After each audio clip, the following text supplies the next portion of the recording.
మనతో పాటుగా నూతన పిసిసి అధ్యక్షులు మహేష్ కుమార్ గౌడ్ ఉన్నారు. సార్, మీరు పిసిసి అయిన తెల్లవారే చార్జ్ తీసుకున్న తెల్లవారే రాజీవ్ గాంధీ విగ్రహ ఆవిష్కరణ జరిగింది. ఎట్లా అనిపిస్తుంది?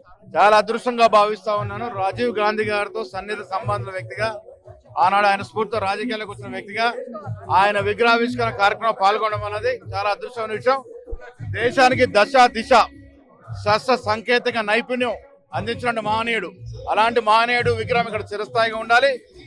తెలంగాణ రాష్ట్ర ప్రజలకి ఆయన దూరదృష్టి, ఆయన విగ్రహాన్ని మేము అధికారంలోకి వచ్చిన తర్వాత ఇక్కడి నుంచి తీసేస్తాము అనేటువంటి మాట బీఆర్ఎస్ పార్టీ వాళ్ళు చెప్తా ఉన్నారు. దమ్ము లేదు.